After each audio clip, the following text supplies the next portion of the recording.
Welcome to Spirit Healer, a Hearthstone Mercenaries podcast. Your resting point between quests. Let's join our hosts as we talk about this week's events in Hearthstone Mercenaries. Welcome to Spirit Healer, a Hearthstone Mercenaries podcast, a podcast focused on taking you through Mercenaries news, updates, and weekly topics to keep you at the top of your Mercenaries game. I'm dragonrider, joined as always by my fellow hosts, Cinder and Siimba, who I can't talk apparently, but we're all back. Today we are Cinder. Cinder. Our powers combined. We did a Dragon Ball Z thing and touched our fingertips. And yeah, we just are our fingertips, and now we are Cinder. Just the fingertips. Imagine only the panda playing. Oh no! I quit. I'll be back next week. So sorry. Oh my God. Goodness. Well, thank you both so much for covering everything while I was off. Yes, I was sick. My husband and I had COVID.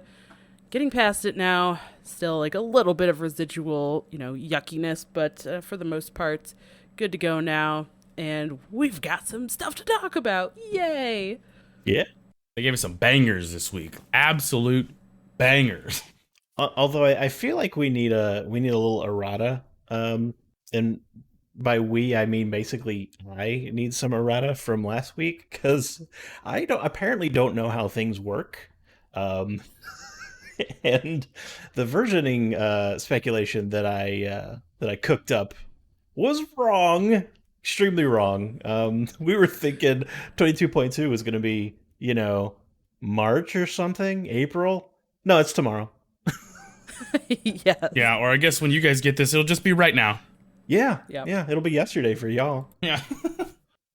Yes, exactly. So you guys kind of talked some last week about, what could possibly be coming. We've talked a lot about what we want to see, but it is finally time. We got the patch notes. So let's talk about, the patch coming Tuesday, January 25th. By the time you hear this, it will already be live. That is patch 22.2. We'll have the link for the full notes. I mean, I think they're touching or doing something for like every single format except for maybe one. Like every mode is getting something. So there's a whole bunch. We're only going to talk about the mercenary stuff, but if you want to read everything, then you can go there. But the first thing, we're getting the training grounds, which was the training hall, but now they're calling it training grounds. It's coming. I don't care what they do it. Call it. Put it in. No, I need it. I need it. Give me the daycare. I want the daycare now. It's the Mercenaries daycare. Well, hang on a second, because daycare is now where you send your Pokemon to breed, so I don't really need to breed my mercenaries. This is the XP share. Okay. I mean, in older Pokemon, it was a thing where you left them like in a nursery, but now, oh God. please don't put your guff already in with anybody else. Mercenary Silphco. We'll go to the third floor. We'll get the XP share. That thing. That's the one that I wanted. Yes. Yes. So no babies. That's right. Well, maybe in the future, but not right now. We'll leave that to Celissa. She's got that covered. But for those who are jumping into this, just like when Mercenaries did come out, in order to get this building, you will have to pay a little bit of gold. That's the in-game gold. It's the same gold you get from the reward track that you can use to buy standard packs or whatever. It's going to be 100 gold to build it, and then another 200 to upgrade it. But the interesting thing is when you build it, you can put one mercenary in there. There's one training spot. But then when you upgrade it, there's actually 2 training spots. So you'll be able to put 2 mercs in there to get some experience. So that's cool. Yeah. It's great. It's phenomenal. The way it sounds, I don't know, are we talking about it yet? Like the details? The other details besides how much it costs? Like we have, I think you can just leave them in there and it will passively gain income. Yep. Income, XP income. Passively gain income at the nursery. How do I passively gain income?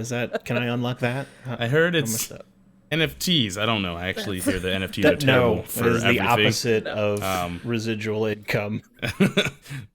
DoorDash. I'm not sure at this point. Stocks, Just be bonds, exceptionally mutual wealthy funds. and live off the interest. Your parents, yes, that. I don't know what to do at this point. Oh man, but 2 mercenaries at a time, and you can just leave them for as long as you want till they get to level 30. Granted that you still have to, get coins for their abilities and stuff, but I'm happy with 2. I'm satisfied. Anything more, and I would just be a whiny little babe. Yeah, I'm looking at that. What we saw in the notes from Team 5 is, I don't want to say conflicting, but seems to leave out a couple details. I'm looking at some other summaries, and what they have is what they have spelled out elsewhere is the first 2 tiers of training grounds, or really the first tier, the training grounds tier 1 is free. Obviously, it just, you unlock it. You press the button, says I want training grounds, and you get it. The first upgrade is 200 gold, like Don mentioned, and that we don't know what that does. The next tier is 400 gold, and that gives you 2 slots or an additional slot. So I mean, it's either 2 or 3. Based on the picture of the thing, it looks like 2 slots. But the only thing we don't know is really how much experience you get. Like, if I leave them in for 24 hours, which seems to be the limit, how much experience do they get? Do they go to level 10, 15, 30? I don't know. Guess we'll have to test it and then tell you guys. If you're listening consistently, you will know immediately. That's right. Yes. Or at least delayed by 2 days. Yes. Yeah. Immediately delayed by 2 days. Yes. As soon as we record it, plus 2 days. Yes. But, I'm excited. It's something that we've been talking about for a while since they initially announced it, and we're finally going to get it in the game and get to start messing around with it. So that's exciting.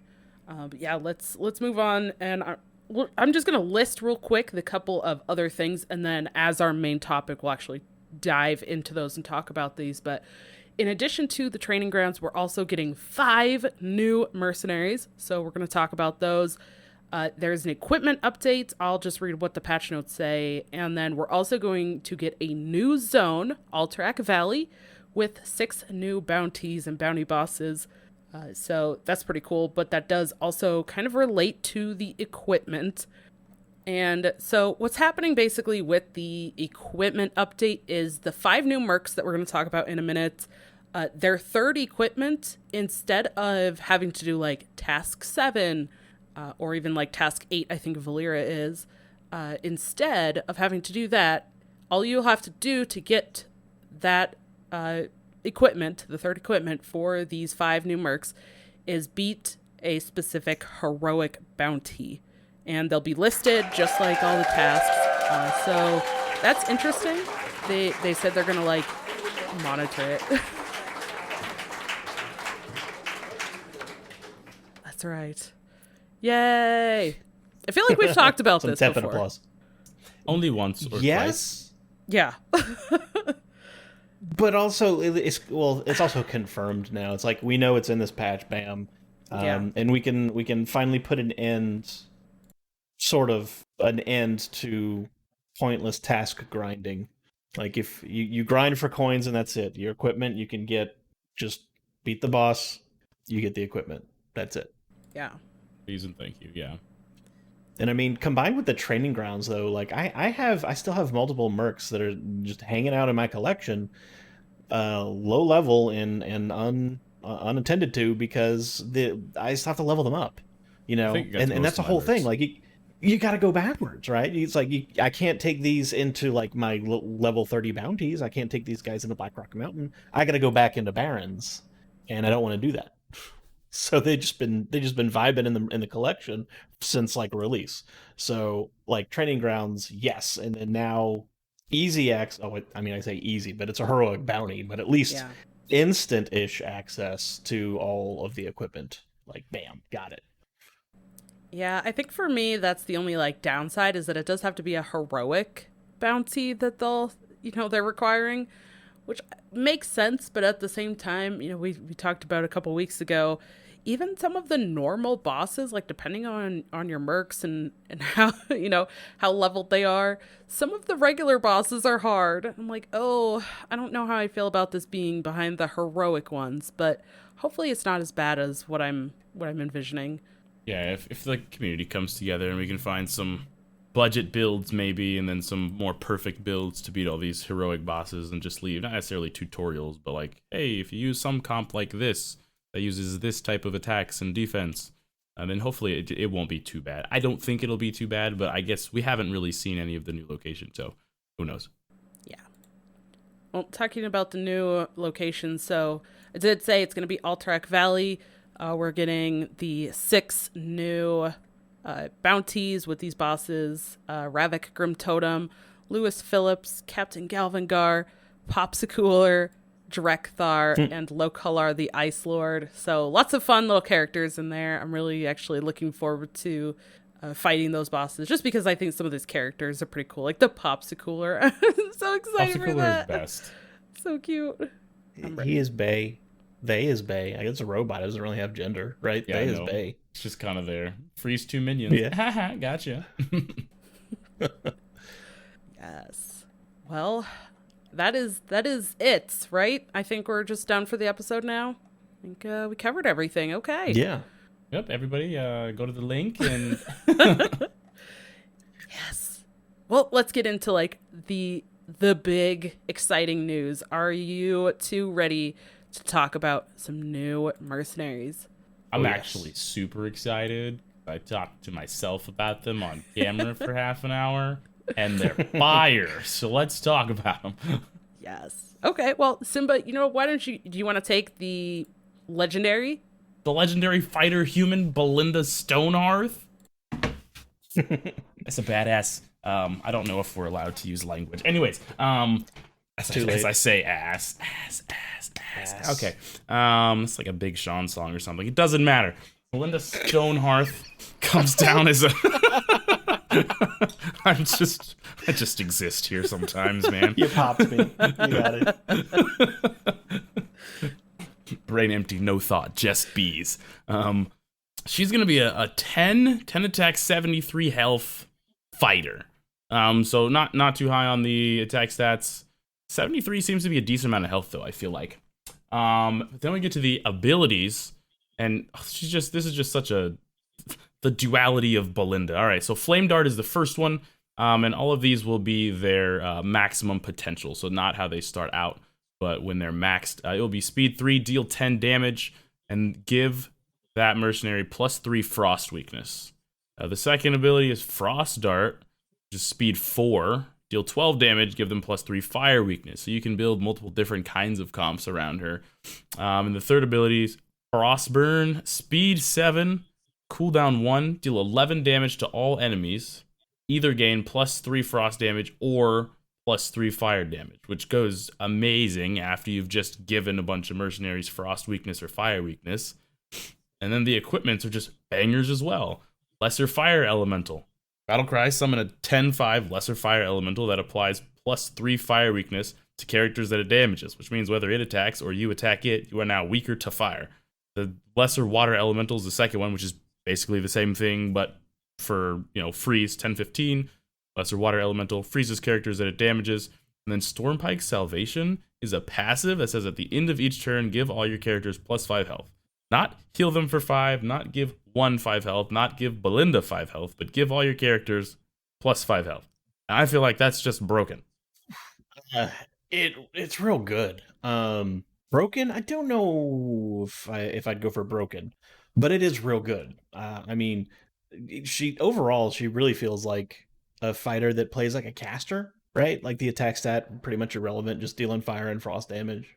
Yep. And I like the alternating frost and fire thing. Like you could build them up with one and spike them with the other.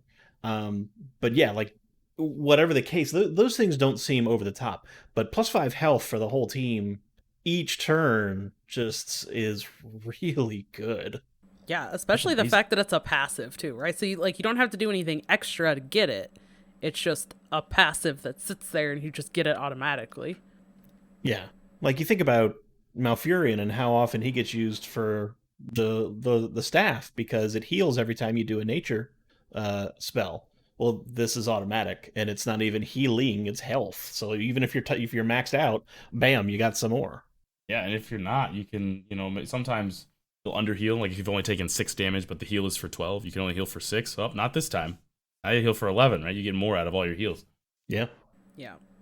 Well, she does sound pretty exciting. I will say, though, we did run a poll on our Twitter asking which of the mercenaries people are most excited for. Belinda was by herself, and then we clumped Galvangar and Lokalar, which we'll talk about next, together, Wrathion and Sinestra together, and then had an option for all 5. And poor Belinda, we had 31 votes. Poor Belinda got 6.5% of the votes. I guess people aren't as excited for her. I cry for Tim. But I mean, also, like, some of these other ones are pretty cool. I don't know. Belinda seems cool. I'm just not sure how strong she's going to feel in practice, but I'm not sure yet. It's the alternating thing or using like the weakness is something I haven't messed around with a lot. So I think for me, I'm like, I don't know how I feel about it because I haven't done a whole lot of that yet. All right. Well, how about I take the next one and then Cinder, you can take Wrathion because I know you're super excited about that one. He's cool. So the next one, we have another fighter. This one is epic. It is Captain Galvangar. He's an orc, 1171 at max stats. And his abilities, again, all of these are maxed. He's got, the first one is Rending Cleave. It's a speed 5. Attack an enemy. If it has not acted this turn, apply bleed 8 to it and adjacent enemies. Whew. Fatal Strike, speed of 3. Deal 8 damage to an enemy. It can't heal for 2 turns. And then Frightening Shout, which is a speed 6. Cooldown 1. Deal 10 damage to all enemies.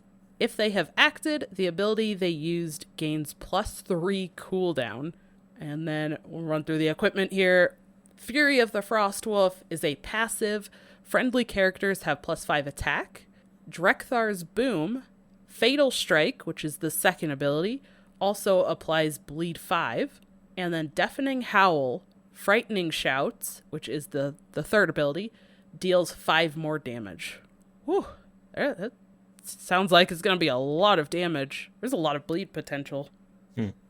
Yeah, bleed gets pushed a lot in this update, which I think is kind of cool. I'm not sure what the purpose behind that was, whether it was just to toss up the meta or what.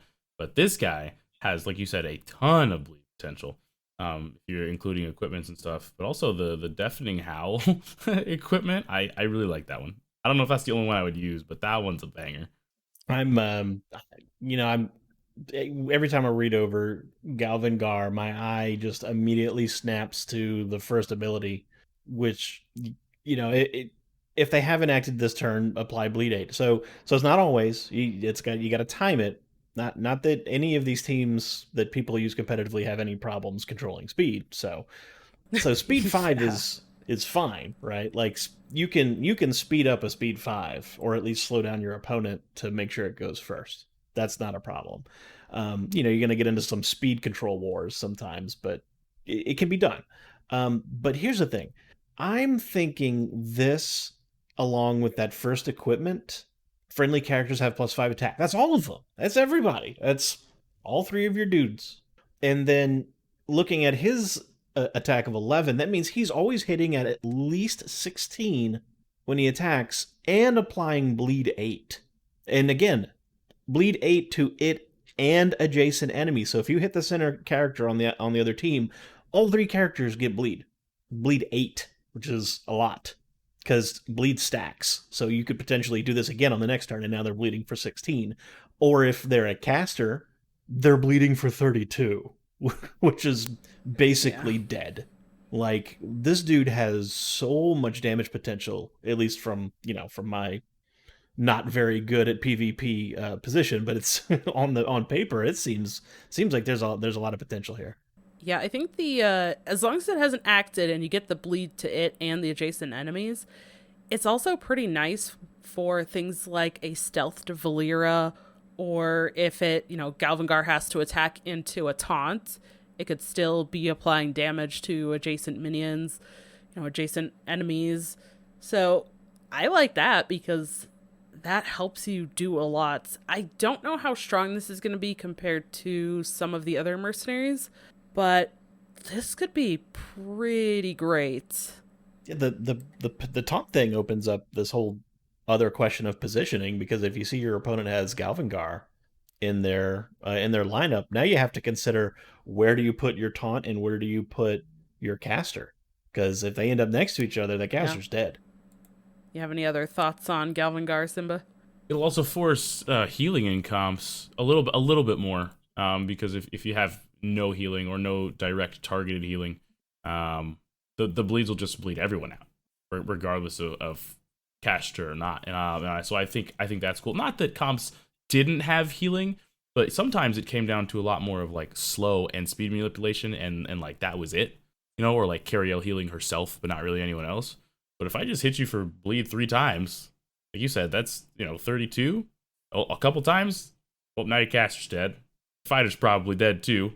Yeah, I'm really curious to see how it goes, because it seems like there's potential, but I don't know how people are going to use it yet. Yeah, I haven't seen orcs played as a comp, but I do know that there is a lot of, I believe, orc synergy already within the game. It just didn't all come together at the highest level of comp, at least yet. But now we got pieces. They're giving us pieces a little at a time. Yeah, the biggest one right now is definitely. Go ahead, Thunder. Rock, paper, scissors, shoot. we did that. We finally did. I think this is the first time we fully stepped on each other in the podcast. No, I like orc comps and like stuff with like Rakara and Garrosh and Grommash. Like, there is for sure orc comp potential out there. Yeah, or not even like full on orc comps either, because right now one of the most common and actually like the most used PvP comp is including what people are referring to as GVT, which is Grommash, Valera, Thrall. And Thrall and Grommash work really well together, because especially you have an ability with Thrall that you attack and you give your orcs extra attack, and then you get to attack with it. So it buffs the Grommash as well.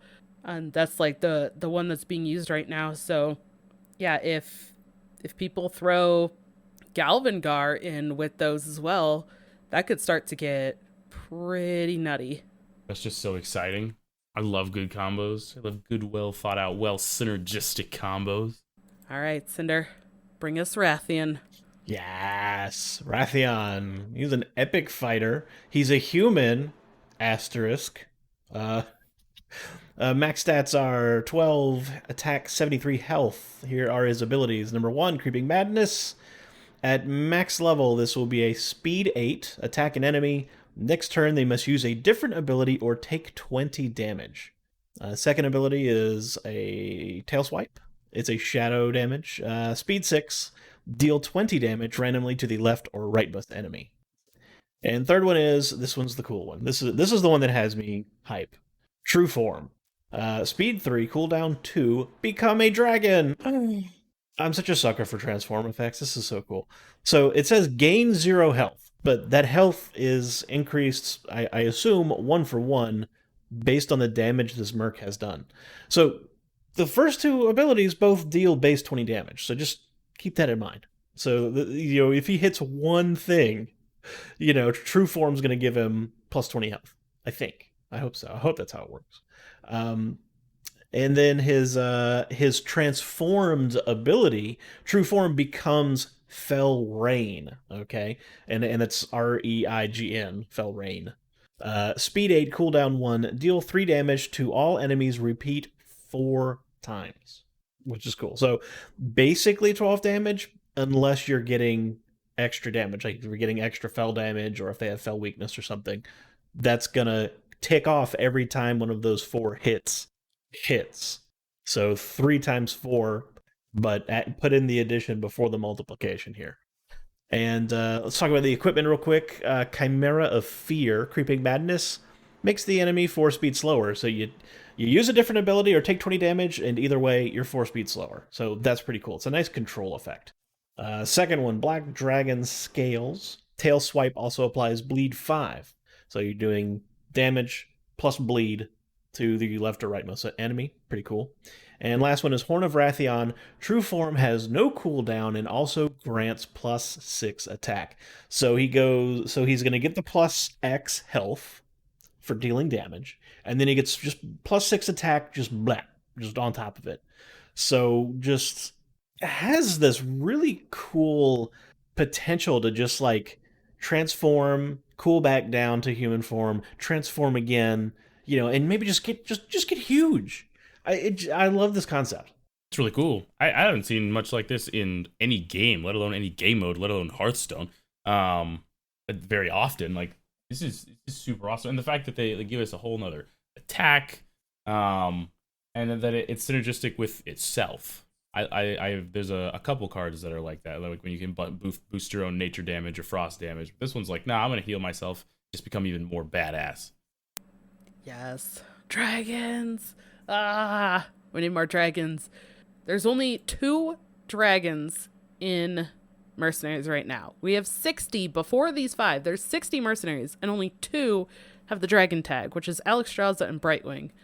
This one still does not have the dragon tag. He's tagged as a human, but I'm so excited. More dragon synergies.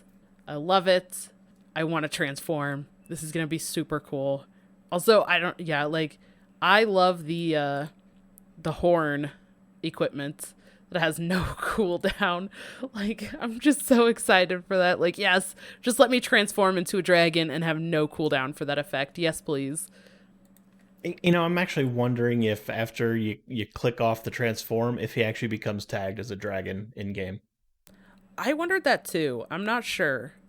I would think it does because the ability literally says become a dragon. You would think.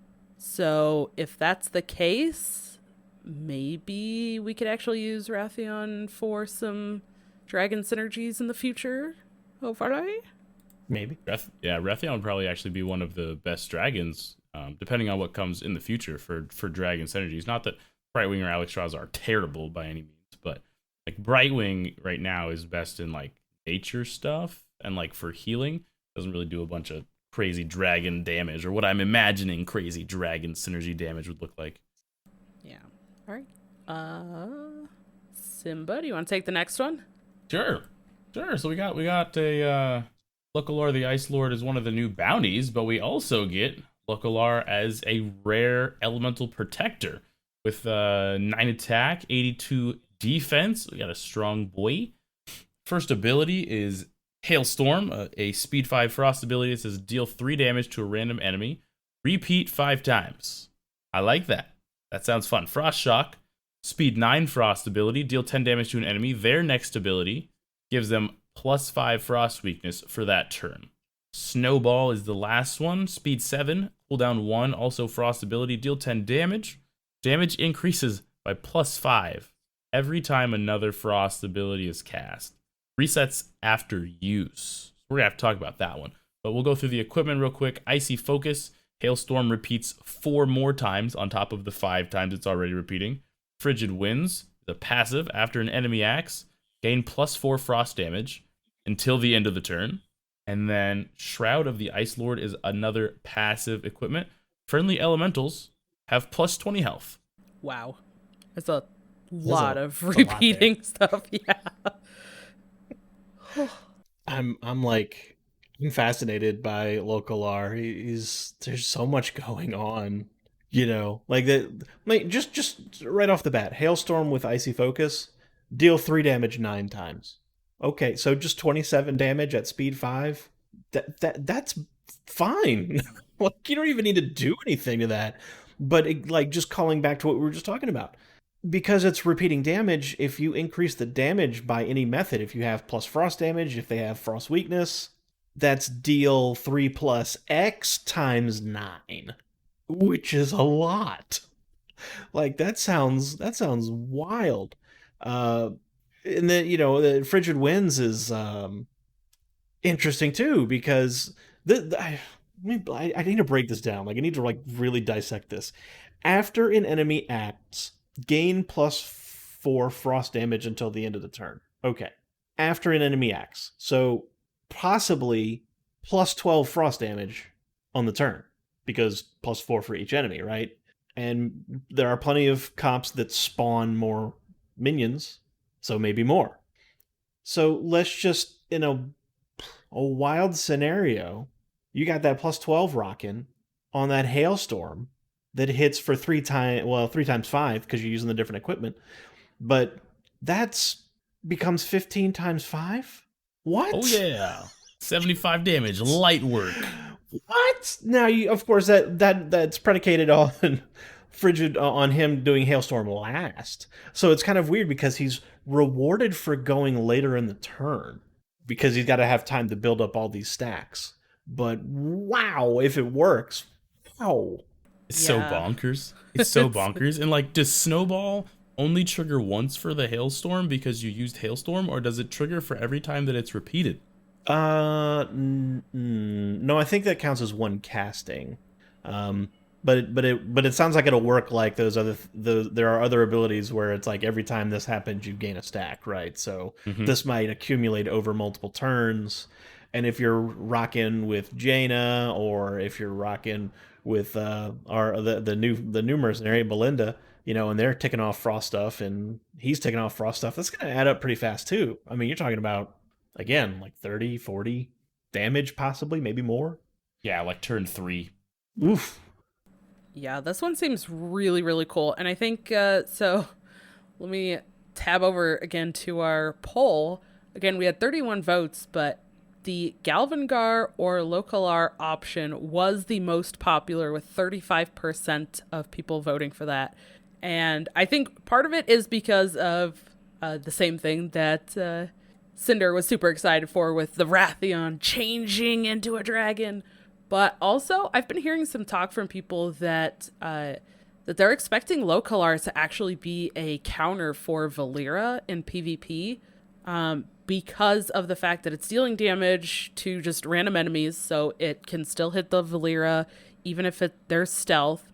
But also because the Valeera comps are usually so fast, I'm thinking the Frigid Winds, like you're talking about, is where people are really looking at that too, right? After an enemy acts, you get the additional frost damage. Well, when you're going with something like Gromosh Valeera Thrall, you can often get abilities down to 0 and 1 speed. So if you're playing against a GVT, the Gromosh Valeera Thrall combo, they're going to be acting first for sure.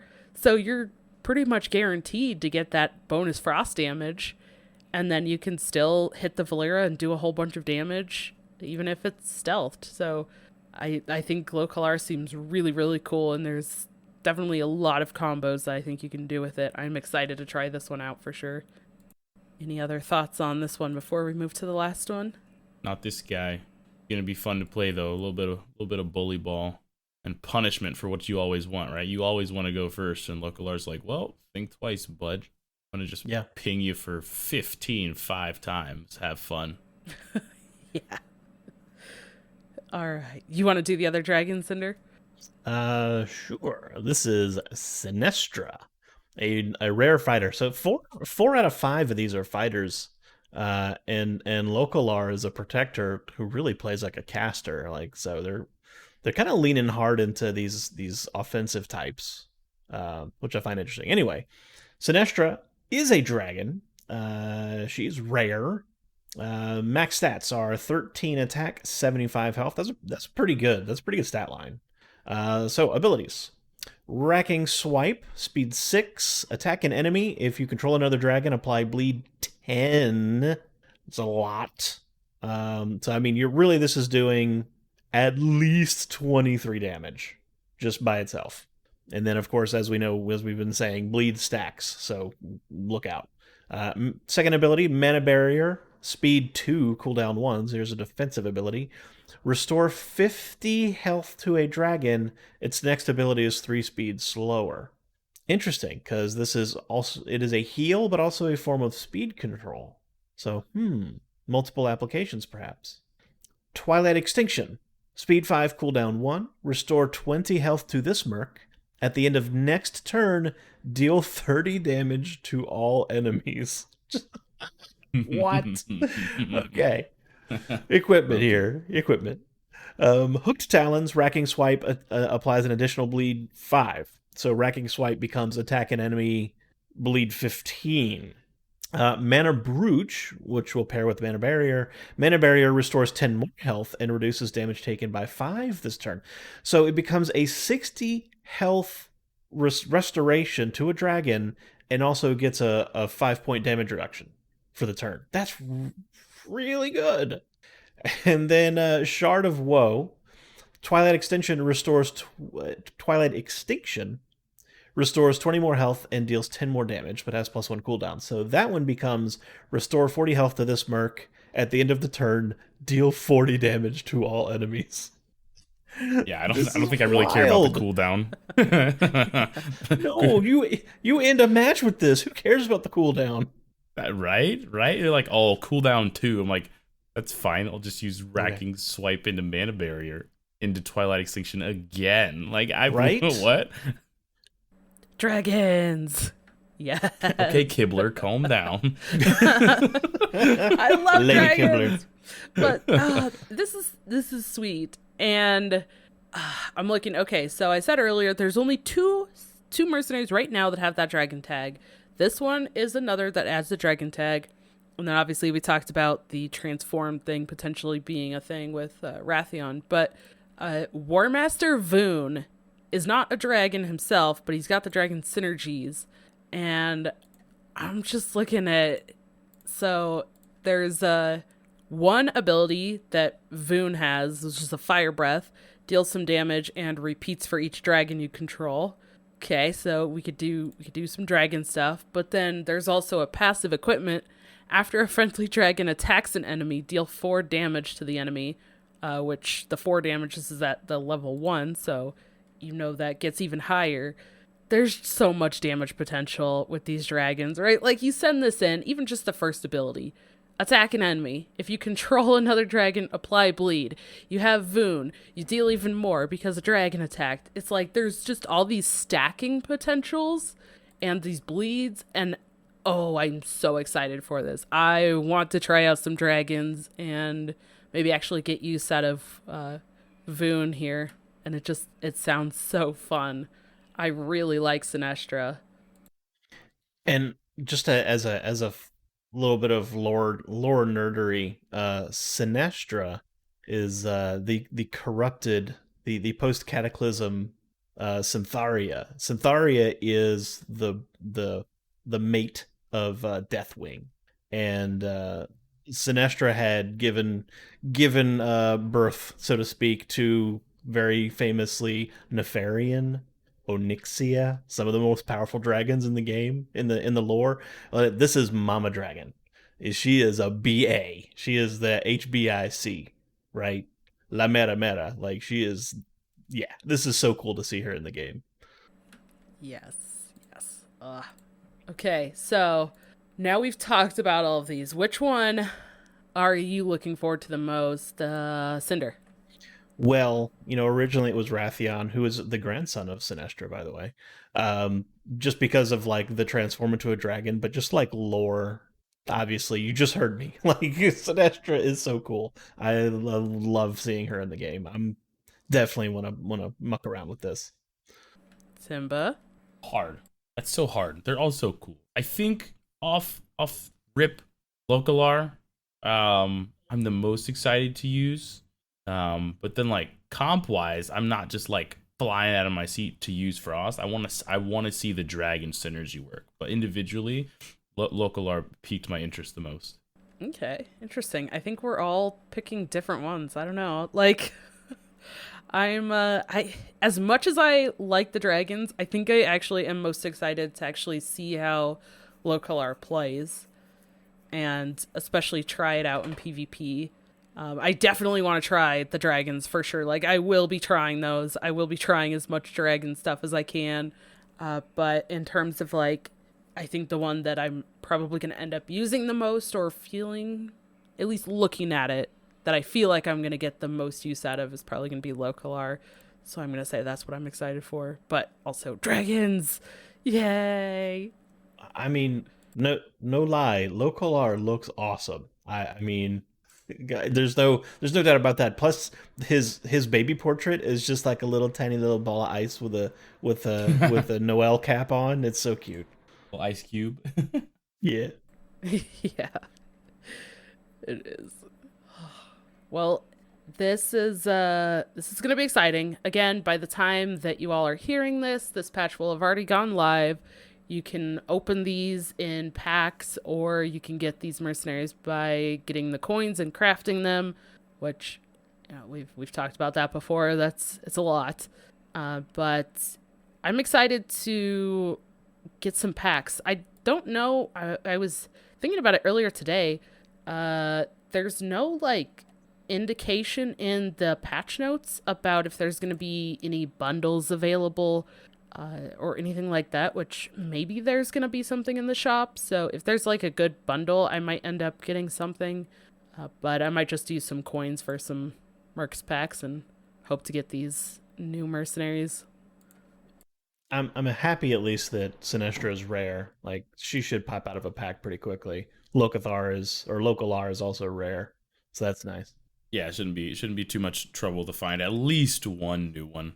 Maybe a portrait or two, but yeah, and don't forget, folks, to save. I don't want to undersell it and say save 300 gold for the training grounds. If there's that second tier upgrade, you might have to save about 700 gold to get the training grounds fully upgraded. Did you find some more information? Yeah, it's right above the mercenaries. It says the training grounds cost 100 gold to create (parentheses with 1 slot for training) and 200 gold to upgrade (parentheses) to a total of 2 training slots. Oh, so it is only 300. So I guess some of these sites had some old information. Well, that's good. So 300 gold, but save 300 gold for your training grounds. Yeah, yes. Or play like 2 runs of like arenas or something. Yeah. Yes. And if you do open one, if you don't want to level it, throw it in that in the training grounds, right? Or throw like War Master Voon in there so that you can actually play with the dragons while Voon's leveling up, and you don't have to do anything with it. Yeah, one thing I've been thinking about. We don't know how fast the experience will go up. We're assuming to level 30, but it might actually be fastest to take a brand new mercenary in and do 1 or 2 bounties first, because sometimes you can complete 1 bounty and put that mercenary up to already level 5. I believe it's 5 to 7, depending on how much experience it gets and whether it's heroic or not. And so you can complete 1 run, get it to like level 7, complete 2 runs, get it to like level 10, right? And then toss it in there, and it'll take way less time to get to 30. And depending on how slow it goes up, it might be way less time than it would take to get from 1 to 10. Yeah, it's definitely going to be something interesting. I'm sure the 3 of us will be probably using it a lot over this next week, testing it out so that we can come back to y'all next week and say, okay, this is how it works. This is what we found. Because I know this is a feature that we've been talking about for a long time, because they did mention it early on.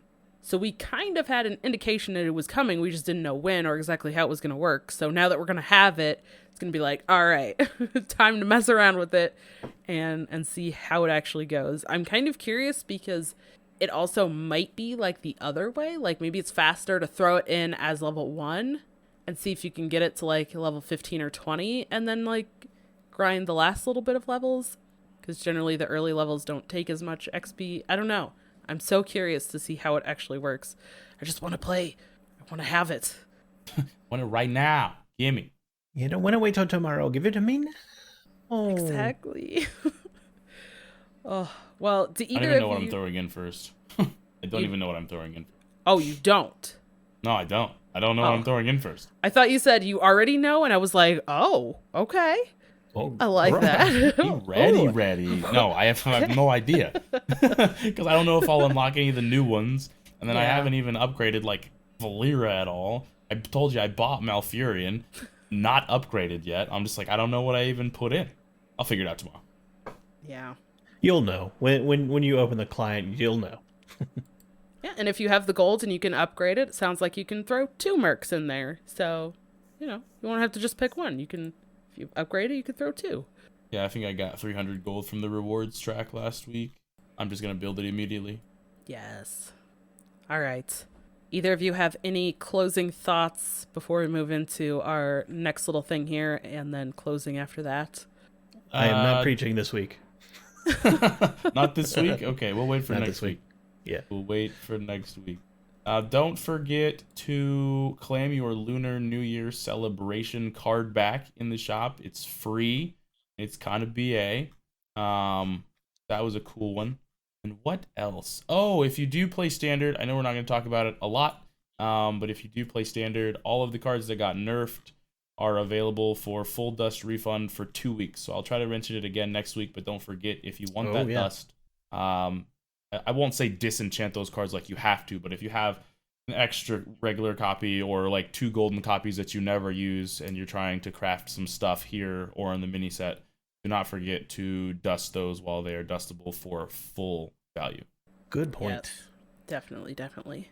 All right, well, let's talk about, you both kind of covered a lot, talking about some stuff in relation to tournaments last week, but the tournament that you all mentioned did happen. We had the biggest prize pool for a Mercenaries only tournament, which was, it was $1,000 prize pool plus a bunch of prizing provided by HS Replay as well, with like HS Premium bundles and things like that.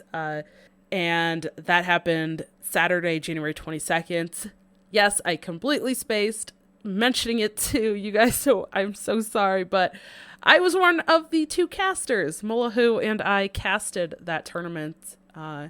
The VOD is actually up on my YouTube, so there should be a link in the show notes for that as well, but we'll mention that in a few minutes here. So if you want to go back and watch some of that, then it is posted on my YouTube. But did either of you get a chance to watch any of it, or? I have not watched my it yet. whole life. Yeah, I had to work all weekend because I had COVID the week before, so I was everything was weird.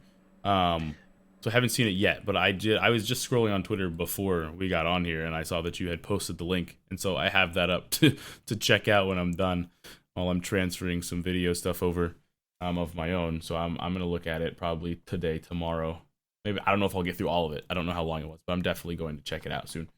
Well, I'm taking a week off to move, so I will probably have time on my hands to catch up on some stuff. So that's consider it in the pipeline, because I definitely do like, I really want to start getting a handle on PvP with the training grounds now available to us. So I feel like getting comps built up is gonna feel like it's within reach for me. So I'm excited for how the game is developing, and I want to start getting more into the PvP side of it for sure.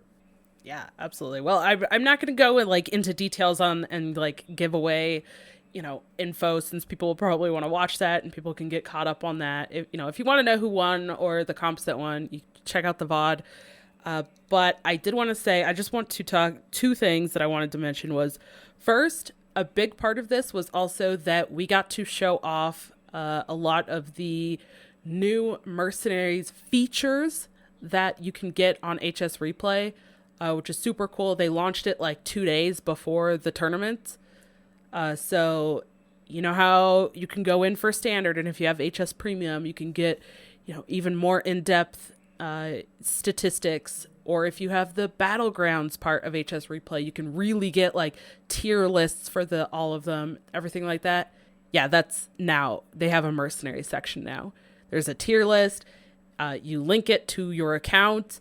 So it actually shows you how much percentage you have, for a certain merc, let's say Valera, on the side it might show you have 43% of the coins that you need to get Valera maxed. And it's super cool. It's super in depth. There's PvP stuff. So if you are looking for PvP or you want to dive into that, it's only a couple bucks. It's not even as much as the regular HS Replay. If you use the regular or the Battlegrounds, you can they're doing now bundles, so you can pick and choose which ones, and then it's cheaper.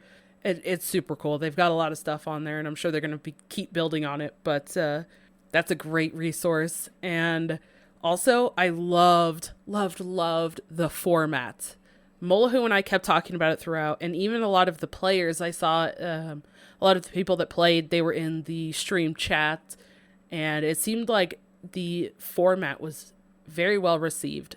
So they were calling it Last Merc Standing, which, if anybody's played Constructed, it's very similar to Last Hero Standing, where the person that wins would have to keep their mercenaries. So everybody started the tournament with saying, like, here is my 6 starting mercenaries. And they had to play those for the first game. It was a best of 3. And then the first game, whoever won kept those 6 mercenaries. They were allowed to switch the equipment if they wanted to. But the person that lost had to keep only 2 of those 6 mercenaries and then switch out and put 4 different mercenaries in.